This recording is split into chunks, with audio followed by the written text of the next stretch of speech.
Hello and welcome to the 35th installment of my grading of all of the base game cards. If you want insight into the grading system, check out the description or click on the link in the top right hand corner to get to the first video, where I explain it all. But let's get started. We start off today's episode with small animals. All around, this card is solid. It holds a very useful tag, provides solid scoring and a stall action. It can be an outlet for cards like Eos Chasma or Imported Nitrogen, and has a global requirement that can usually be reached in a mid-game, therefore making the hit to the opponent's plant prod much more impactful than it seems. This lower global requirement can sometimes be a problem though. I had quite a few games where my opponent had not developed any plant prod yet, and I had to delay small animals. This is another reason for why its scoring potential isn't huge on its own, and without viral enhancers you normally get 2 points at most out of this card. But this is still good value for 6+3 MC. Yet there are better animal cards in my opinion. Either the passive half-point animals that just offer better scoring on their own, or the 1-point animals that combo super well with cards like Large Convoy or Imported Hydrogen. Small Animals is a B tier card in my opinion. Pick it up in the mid-game and you won't be disappointed. What you definitely shouldn't pick up in the mid-game is the next card, Soil Factory. This card is such a bad deal, it's crazy. 9+3 for a plant prod and a point at the expense of a power prod is super bad. 9+3 is the same amount you pay for Adapted Lichen, meaning that you pay 1 power prod for the point. A point is worth 4 to 5 MC, but a power prod is worth more than that, between 7 and 8 MC, meaning that this card is just bad value. Also, one of the biggest upsides of Adapted Lichen is its plant tag, which is replaced by a building tag on Soil Factory. Sure, a building tag can be useful as well, and sometimes means that this card is just free if you have tons of steel, but overall this makes Soil Factory even worse. Also, would you even want to play it? It reduces your power prod, which can be used to increase the temperature, to grant you more plant prod to increase the oxygen, so it enhances your ability to push one parameter at the expense of another.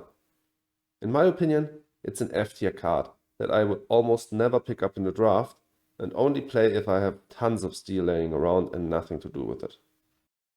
Another atrocious card comes in the form of Solar Power. Compare this to Power Plant. You pay 7 MC more just for a point. Again, this is way too much for the VP and means that if you have to buy this in the draft, an SP Power is cheaper for just a power prod. I really don't have much to say about this card.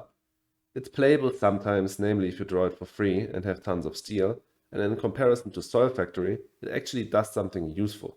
Power prod is always great at pretty much all stages of the game. And that's the only reason for why I'm going to place this in D tier and not F. A much better way of harnessing the power of the sun comes in the form of solar wind power. It costs the same as solar power, but has a few key differences. Due to the instant titanium it grants, it's nearly as cheap as power plant in total. However, it has a few upsides. A, if you're playing Phobolog or you have advanced alloys down, the titanium is worth more, and solar wind power suddenly is one of the cheapest ways to get power prod.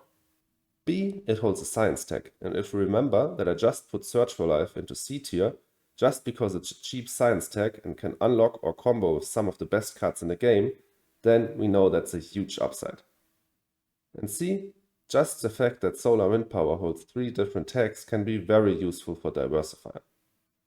All in all, I think Solar Wind Power is one of the best power producing cards in the game and just makes it into B tier for me. And lastly, you get one of the hardest to rate cards of the series, Soletta. This card can be one of the best in the game if you draw it early, and I mean early, Gen 1 to 3 basically. And then outside of that, it's basically a dead card. Why is it so good in the early game? Well, Heat Prod is insanely valuable. First of all, it allows you to score points passively. In a 10 gen game, Soletta will grant you 8 heat bumps if heat doesn't max out Gen 2 early. That is really great value, especially if you factor in that this will also come with some development. Heat Prod also provides a lot of game control. If you have Heat Prod but your opponent doesn't, then you can basically decide when the game ends. Soletta does this best, at least if you can play it really early on. It provides the most Heat Prod on a single card and with a good conversion rate. It grants 1 Heat Prod for 5.4 MC, while Micromills or Import of Advanced GHG grant 1 Heat Prod for 6 MC.